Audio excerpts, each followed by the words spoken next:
Buenas a todos, estamos aquí para empezar un nuevo tutorial. En este caso vamos a tratar el tutorial sobre dislipemias. Si recordáis bien, en el primer tutorial de todo, el de enfermedades cardiovasculares, dentro de los factores de riesgo cardiovascular teníamos diferentes tipos. Por una parte estaban los asociados a los hábitos de vida, tales como una mala alimentación, el sedentarismo, así como hábitos tóxicos, tales como el tabaco o el alcoholismo. Por otra parte teníamos la obesidad. Y dentro de las patologías que pueden ser factores de riesgo cardiovascular, tenemos por una parte la diabetes, por otra parte la hipertensión arterial, motivo del anterior tutorial, y ahora en este caso las dislipemias como factor de riesgo cardiovascular y en el cual vamos a adentrarnos en diferentes detalles. Pues bien, en este primer episodio vamos a tratar de qué son las dislipemias, qué importancia tienen y sobre todo cómo combatirla. Así que vamos allá y esperemos que con este tutorial le demos jaque a nuestra salud una vez más. ¡Vamos! El término dislipemia hace referencia a la alteración de la grasa o de los lípidos en sangre. La palabra se compone de disregulación, desequilibrio, lip del lípido y emia, sangre. Alteración de los lípidos en sangre. Quizá nos suene más este tipo de conceptos si habláramos de el famoso colesterol, triglicéridos, etc. Así que vamos a ver en la siguiente diapositiva un poquito más de información al respecto de todo esto. Dentro de los trastornos de la dislipemia podríamos destacar los siguientes. Por una parte, un aumento, como vemos aquí en la diapositiva, un aumento en sangre de los niveles de colesterol total, que es el colesterol pues que puede circular por nuestra sangre. Por otra parte, también hablaríamos de un aumento de los niveles de colesterol LDL, que es el famoso colesterol malo. Decir que el colesterol LDL, la sigla LDL, hacen referencia a los transportadores que llevan en sangre al colesterol, que son las lipoproteínas, en este caso de baja densidad LDL, colesterol malo. Por otra parte, la disminución en sangre de los niveles del colesterol HDL considerado bueno, esa disminución también se consideraría una afectación dentro del término de dislipemia. Y finalmente el aumento en sangre de los niveles de triglicéridos, lógicamente respecto a valores normales, también podríamos considerarlo una afectación propia de la dislipemia. Como veis, fundamentalmente hay dos conceptos importantes, uno de ellos es la alteración del colesterol y la alteración de los triglicéridos. De hecho, cuando el colesterol está elevado, a esto se le denomina hipercolesterolemia, que se considera que es el factor de riesgo más prevalente y que afecta al 50% de la población adulta española. Por otra parte, decir que el 43% de los varones y el 40% de las mujeres de entre 35 y 74 años llegan a tener valores de colesterol por encima de 250 miligramos por decilitro, lo cual se considera pues que es un colesterol elevado. De hecho, si comparáramos en esta tabla los diferentes valores, el colesterol total se entiende que debe ser normal o deseable en un valor menor de 200, mientras que si ya ese valor está entre 200 y 249 lo entendemos como valor límite y por encima de 250 ya lo consideramos elevado o hipercolesterolemia, como antes hemos mencionado. Por otra parte, el nivel de los triglicéridos se entiende como deseable niveles menores de 150. Entre 150 y 200 es valores límites y si está por encima de 200 se considera hipertrigliceridemia. Esos son los diferentes valores más o menos estandarizados que tenemos a la hora de valorar cuando los lípidos están elevados o no.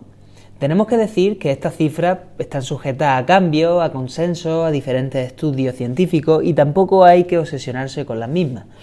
Y bueno, repetir una cosa, por cierto, cuando estos niveles están elevados, tanto el colesterol o los triglicéridos, esto lo consideramos un factor de riesgo cardiovascular. Y si mal no recordáis, uno de los factores más llamativos o que más destacaban en la mayoría de las enfermedades cardiovasculares era el fenómeno de aterosclerosis o de arteriosclerosis, que si no recordáis más, era la formación de depósitos de colesterol en el endotelio vascular, de manera que al protuir sobre la luz vascular el flujo disminuía, Si esto se va cerrando poquito a poco por esos depósitos de colesterol, de lípidos que van cerrando la luz vascular, lógicamente el flujo disminuye. Y si el flujo disminuye cada vez más, es el momento en el cual puede darse lugar a enfermedades tales como infarto en el corazón si no llega sangre al corazón, o infarto a nivel cerebral o accidentes cerebrovasculares si no llega suficiente sangre a el cerebro. En este caso, los lípidos o las dislipemias pueden guardar relación con el término y el fenómeno de aterosclerosis. Decir que tanto los triglicéridos como estas T pequeñitas que vemos, como el colesterol representado con esta C, no pueden viajar en la sangre por sí solas, porque al ser lípidos, al igual que una gota de aceite caída sobre el agua, tienden a separarse por diferentes densidades y propiedades. En el caso de los triglicéridos y del colesterol, estos no pueden viajar en sangre, dado que ésta tiene alto contenido en agua. Entonces, la forma de trasladarlo a través de la sangre es mediante unos transportadores, tal como este que estamos viendo aquí, grande, que se llaman lipoproteínas. Son un tipo de proteínas que lo que hacen es englobar en su interior tanto colesterol como triglicéridos.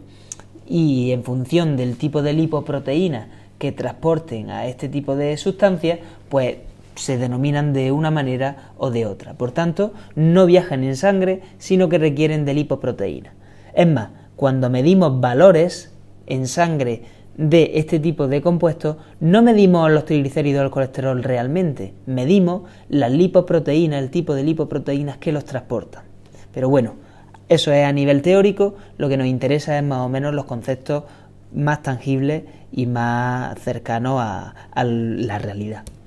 Por otra parte, decir que lo que nos interesa de todo esto es saber que en el caso de que padezcamos dislipemia o tengamos valores de triglicéridos o colesterol elevados, la forma de combatir este tipo de problemática se establece mediante estos tres grandes pilares, de los cuales fundamentalmente hay que destacar tanto la alimentación como la actividad física.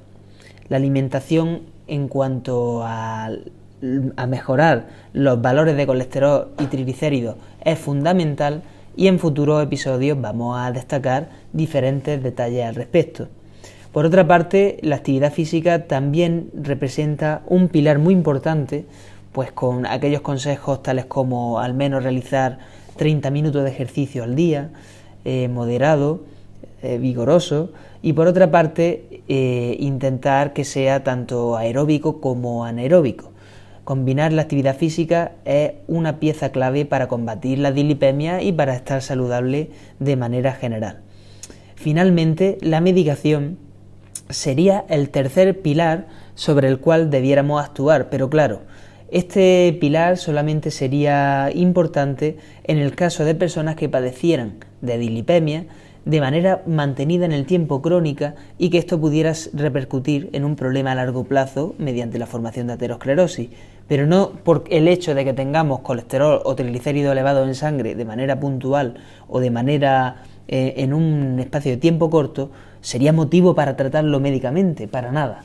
En este caso, lo que habría que hacer es fomentar, como siempre, una buena alimentación y una práctica de actividad física idónea para evitar que en el día de mañana haya que medicar este tipo de problemas. La medicación generalmente, en el caso de la dislipemia, se basa en las famosas estatinas, que son el tratamiento, digamos, príncipe para este tipo de patología. Pero recordemos que solamente habría que recurrir a la medicación mediante la prescripción médica y sobre todo en aquellos casos en los que las dislipemias están mantenidas en el tiempo de manera crónica y requiere de tratamiento para prevenir futuros problemas, como ya hemos mencionado anteriormente. Bueno, como hemos visto, la dislipemia es un tema importante, está de moda, ya sabemos aquello del colesterol, triglicéridos, es algo que está en boca de todos y es un tema que preocupa a muchas personas cuando van a los centros de salud a pedir una analítica o a hablar de este tema con su médico. Bueno, ya hemos un poco definido lo que significa dislipemia, los tipos de alteraciones que se pueden producir y nos hemos adentrado un poco pues en que, como hemos dicho, tanto los triglicéridos como el colesterol pues viajan en sangre a través de lipoproteínas, que es la forma de trasladarla y medirla, y que por otra parte, mantenido en el tiempo estos niveles en sangre de colesterol y triglicéridos, podría dar lugar al fenómeno de aterosclerosis, que es el que puede ser precursor de enfermedades cardiovasculares. Pues bien, la forma de combatir esto es mediante 3 pilares base: alimentación, actividad física y tratamiento, siendo las 2 primeras los pilares más importantes y de los que depende sobre todo de nosotros mismos, antes de que empeore, se cronifique y tengamos que recurrir al tratamiento médico. Pues dicho esto, en los siguientes episodios vamos a tratar temas más específicos, tanto del colesterol como de los triglicéridos, antes de hablar de cómo alimentarnos para mejorar estos niveles cuando estén elevados o estén alterados.